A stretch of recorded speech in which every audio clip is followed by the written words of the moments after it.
जय सच्चिदानंद। आप सभी का स्वागत है आज के इस नए टॉपिक पर जिस पर हम बात करेंगे कि प्रारब्ध क्या होता है। तो चलिए शुरुआत करते हैं, प्रारब्ध के बारे में समझेंगे। प्रारब्ध क्या होता है। कई आदमी को आपने देखा होगा वो सुखी जीवन जी रहा है, कई आदमी ऐसे हैं जो दुखी जीवन जी रहा है। इस दुनिया में कई ऐसे लोग हैं जिनके पास में धन संपत्ति है, ऐश्वर्य है, फिर भी वो दुखी है। और कई ऐसे लोग हैं जिनके पास कुछ भी नहीं है, फिर भी वो सुखी है। तो क्या कारण है इसका? इसका कारण है प्रारब्ध। क्या कारण है? प्रारब्ध है। अब जैसे कोई आदमी है, उसके पास बहुत ही धन संपत्ति है, एकाएक उसके पास धन संपत्ति आ गया, उसके पूर्वजों के पास कुछ नहीं था, ना ही वो योग्य था, उसके पास कोई योग्यता नहीं था, ना उसे बिजनेस करने आता है, ना बिजनेस का वो शब्द मालूम है, एबीसीडी कुछ भी नहीं पता है। लेकिन पता नहीं कैसे वो जीवन में इतना आगे बढ़ गया। कहीं आपने आसपास देखे होंगे, आसपास नहीं होंगे तो कहीं ना कहीं तो सुने होंगे, न्यूज़पेपर में पढ़े होंगे कि वो व्यक्ति है जो फला व्यक्ति है, उसने पहले ये काम करता था, अचानक उसने ऐसा ऐसा शुरू किया और 500 करोड़ की कंपनी बना दिया, 1000 करोड़ की कंपनी बना दिया। तो उसका पहले से कोई बैकग्राउंड नहीं था, बिजनेस का बैकग्राउंड नहीं था, लेकिन उसने बिजनेस किया, ये शुरू किया और आज बहुत बड़े मुकाम पे है। तो ऐसे आपने सुनते होंगे। तो ये क्या है? ये है प्रारब्ध। अर्थात ना वो व्यक्ति बिजनेस करना जानता है, ना बिजनेस का रहस्य पता है, फिर भी आज बिजनेस में वो बहुत ऊंचाई में चढ़ गया है। तो उसके प्रारब्ध में लिखा था धनवान बनने के लिए, तभी वो बिजनेस किया है, तभी उसके पास धन आया है। कई व्यक्ति ऐसे हैं जो दुखी हैं। क्यों दुखी है?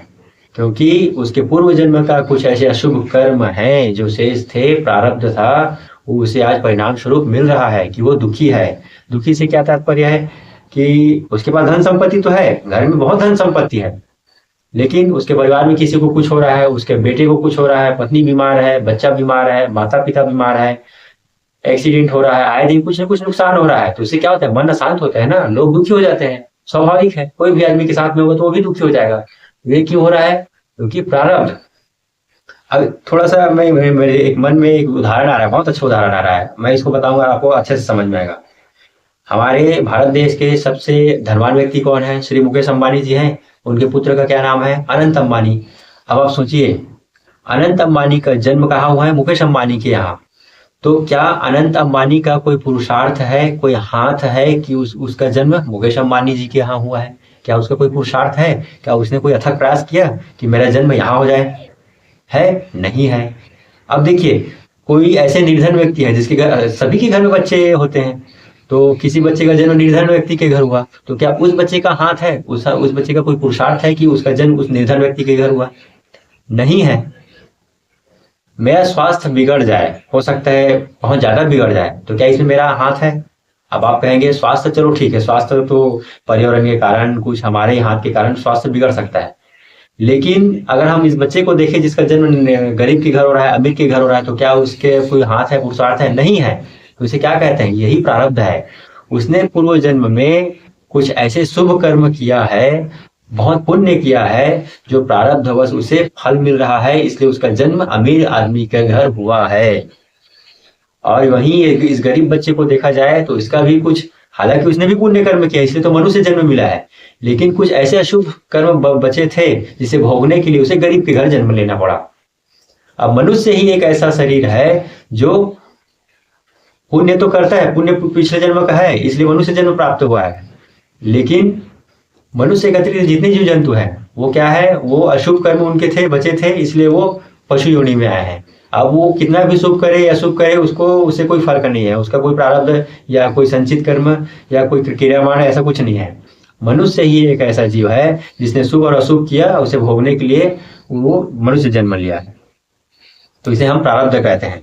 अर्थात इस मनुष्य जन्म के पूर्व में और कई बार हमने मनुष्य जन्म लिया, मरे, फिर जन्म लिए, फिर मरे, फिर जन्म लिए, फिर मरे। तो उस दौरान में हमारे द्वारा जो शुभ और अशुभ, पाप और पुण्य, जो भी कर्म हमने किए हैं, वो सेव होता गया, सुरक्षित होता गया, वो सुरक्षित हो गया है। अब हम जब जब इस जन्म में हैं तो वो पक गया है, वो जो हमने कर्म किए हैं वो पक गया है, मेच्योर हो गया है। अब वो पकने के बाद में हमें परिणाम मिल रहा है कि मैं आज गरीब हूँ, मैं अमीर हूँ, मेरा एक पैर नहीं है, मेरा एक हाथ नहीं है, या मैं बीमारी से ग्रसित हूँ, आज मैं विद्वान हूँ, योग्य हूँ। ये क्यों? ये सब प्रारब्ध का हाथ है, ये हमारे हाथ में कुछ नहीं है। लेकिन हाँ, क्रियामान नाम की भी एक चीज होता है जिसके द्वारा हम अपने प्रारब्ध के प्रभाव को कम कर सकते हैं। अपने नए कर्म के द्वारा हम अपने भविष्य को बना सकते हैं। ऐसा नहीं कि पूरा जीवन ही प्रारब्ध है, ऐसा नहीं है। वैसे में फिर मजा नहीं आएगा, भगवान को भी मजा नहीं आएगा कि फिर हर चीज प्रारब्ध से चलेगा। व्यक्ति अपने स्वतंत्र मन से स्वतंत्र कार्य नहीं कर सकेगा, नए कर्म को नहीं बना सकेगा, शुभ अशुभ कर्म को नहीं बना सकेगा। तो ये सृष्टि का विधान नहीं है। सृष्टि का विधान है, प्रारब्ध तो है, लेकिन मनुष्य के हाथ में यह है कि वो अपना नया कर्म करके नए भविष्य को बना सके। तो इसे हम प्रारब्ध कहते हैं। प्रारब्ध वशी सब चीज हो रहा है। आप रोड में चल रहे हैं, अचानक आपको 500 का नोट दिख गया, 1000 का नोट, 1000 का तो नोट नहीं है, 2000 का नोट मिल गया। तो ये क्या है? प्रारब्ध वश है। कुछ पुण्य थे, वो लिखा था कि आप जब रोड में चलेंगे तो आपको पैसा मिलेगा, आपको मिल गया पैसा। लॉटरी लग गया, क्यों लग गया? क्योंकि उसका पुण्य था, लॉटरी लग गया। आज मैं दुखी हूँ, क्यों दुखी हूँ? क्योंकि मेरा शुभ कर्म मुझे फल दे रहा है कि आज मैं दुखी हूँ। तो ये सब प्रारब्ध का ही खेल है। लेकिन हमें ये ध्यान रखना चाहिए, प्रारब्ध के अतिरिक्त हमारे हाथ में पुरुषार्थ है।